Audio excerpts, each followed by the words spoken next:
ናታን እንግዲህ ከእናቱ መቃብር ሄዶም ነበረ። ይሁን እንጂ እናቱን ሊያገኛት አልቻለም። ያ መቃብር እንግዲህ ሂጄ አለቅሳለሁ ብዙቴን ትሰማኛለች ብሎ ያሰባት እንደ አጋጣሚ እንግዲህ እያወራት እያለ መቃብሩ የተወሰነ ክፍተት ስለነበረው ያንን ክፍተት በመጠቀም እንግዲህ ከፍቶት ነበረ መቃብሩን።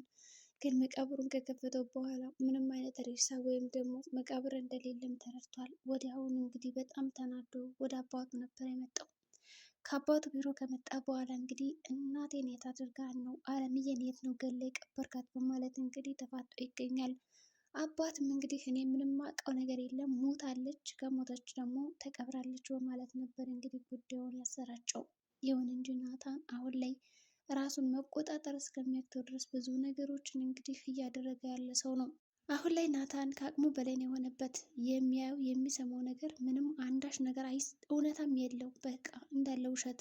ሆኖም እንግዲህ እባክሽ ትሁት የምታውቂው ነገር አለ ንገሪኝ፣ እዚህ ቤት ሳላብድ ሳልጨክን ብትነግሪኝ የተሻለ ነበረ ብሎ ቢያማክራትም ትሁት ደግሞ አዎ የማውቀው ነገር አለኝ፣ ያውም በጣም ትልቅ ሚስጥር ነው፣ ግን ደግሞ ይህንን ነገር ልነግር አልችልም በማለት ላለመናገር ተገዳለች። ይሁን እንጂ ሁለታቸውም እንግዲህ በስቃይ ላይ እንዲሁም ደግሞ በፍርሃት ላይ ይገኛሉ።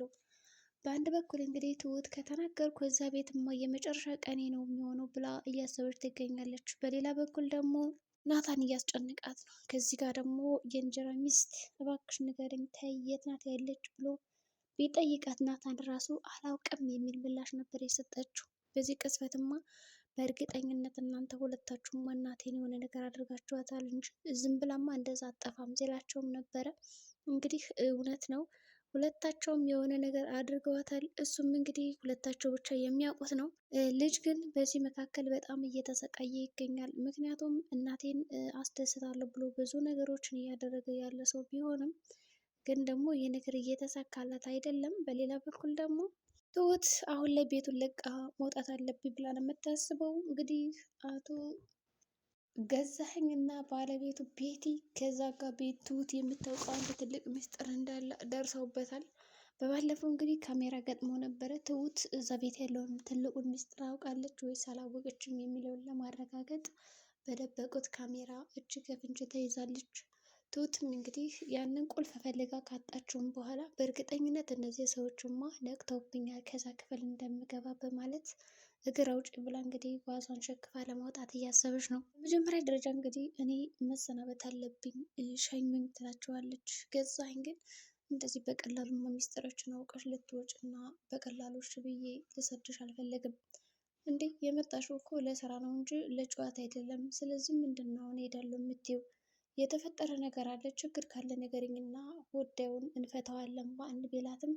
ትሁት ግን ኧረ ምንም ነገር የለም በማለት ነበር የመለሰችው። ቤቴም ጠይቃት ምናልባት አንቺ ጋር ተቃይማችኋል እንዴ በማለት ቢጠይቃትም እሷ አረ እስካሁን እኔ ጋር ምንም ማውቀው ነገር የለም፣ የተፈጠረም ችግር የለም፣ ሰላም ነን በማለት መልሳለታለች።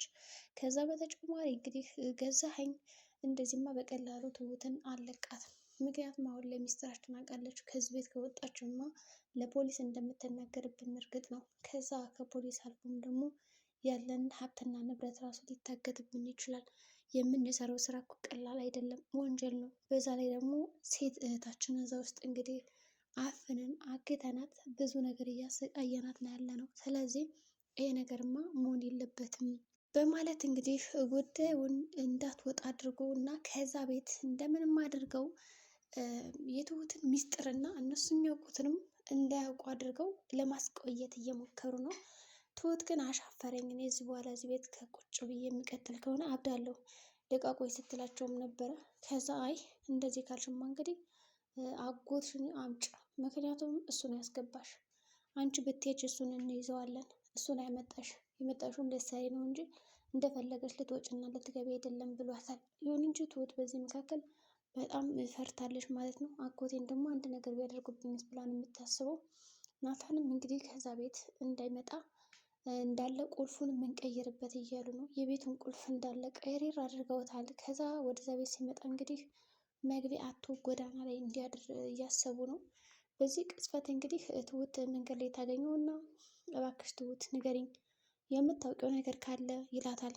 እንግዲህ ትሁት ደግሞ እንደው ይቅርታ አድርግልኝ እኔ መናገር አልፈለግኩም፣ ያው የሚባለውን የምሰማውን እያንዳንዱ ነገር በትኩረት ተመልከት፣ ከዛ ለራስ እውነታውን ትደርስበታለህ ብላ ነበር የጠየቀችው።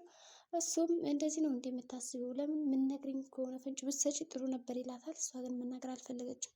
ስለዚህ ምንድን ያደረገችው ትሁት ተመልሳ ወደ አባባ ቤት መጣችና ከዛ እንግዲህ ቦታ እንዲያዘጋጅላት ነው የፈለገችው። ከአባባ ቤትም ምንም ብዙ ጠላቶች ቢኖሩም ግን ደግሞ አንዲት ክላስ በቃ ፈልግልኝ አስቀምጥልኝ ትለዋለች። አባባ መሽ ይላል። እንግዲህ ያ ባዶ ክላስ ምንድነው ልታደርግ የፈለገችው? አለምዬን እንደምንም አድርጋ ከዛ ቤት ለማስወጣት እየሞከረች ነው። ምክንያቱም በድብቅ እየተከታተለች እየገባች ብታበላት ብታጠጣትም ከድብደባና ከጭካኔ ልታስጠላት አልቻለችም። እነሱ በተናደዱ ቁጥር ንዴታቸውን የሚወጡት ከአለም ላይ ነው። በቃ ናታን ሲያናድዳቸው አለምን ሄደው ቅጥቅጥ ያደርጋሉ። ሚስትም እንደዛው፣ ባልም እንደዛው። ስለዚህ ባል አሁን ላይ እንኳን አብረው ለብዙ ዓመት የኖረችው ሚስቱንና አሁን ለትሁት የሚራራላት አይደለችም። ትሁት አሁን ላይ እሷን ሁሉ እንደሚገሏት እና እንደማይራሩላት በደንብ ገብቷታል። ስለዚህ እኔማ ብቻዬን አልሞትም። በዛ ላይ ደግሞ ያየሁት ሚስጥር በጣም ብዙና ትልቅ ነገር ነው። ስለዚህ ማድረግ ያለብኝ ምንድን ነው? አለምዬን ከዛ ቤት አስወጥቼ ከሞትንም ሁለታችንም እንሞታለን እንጂ አይን እያየማ ብቻዬን አልወጣም በማለት እንግዲህ ወደዛ ቤት ሄዳ የተዘጋውን በር ለመክፈት አሁንም ቢሆን ተመልሳ ቁልፉን ትፈልጋለች። ለናታን አልነግርም፣ ለማንም ሳልናገር በእርግጠኝነት አለምዬን ከዛ ቤት አስወጣታለሁ ትላለች። ይሁን እንጂ እንግዲህ እሷ ያደረገችው ነገር ምንድን ነው? አለምን እዛ ቤት ማስወጣት። ባልና ሚስትም ወደ ስራ ሲሄዱላት በዚህ ቅጽበት ፈጠን ብላ እንግዲህ ቁልፉን ከፈለገችም በኋላ አለምዬ ከዚህ ቤት መውጣት አለብን ትላታለች። ነገር ግን አለም የመውጣት ፍላጎት የላትም። ምክንያቱም በመስኮት እወረውርሻለሁ እያለ በጣም ሲያስፈራራትና ከአእምሮዋ መጥፎ ነገሮች እንድታስብ አድርገው ቅምር አድርገው ቀምረዋታል። ነገር እንዳታስብ አድርገው ትሁትም በበኩሏ ስትመግባት እና ጥሩ እንክብካቤ እንዲሁም ደግሞ ለህይወቷ አስፈላጊ ናቸው የሚባሉትን ጠንካራ ሀሳቦች ስትሰጣት ነበረ።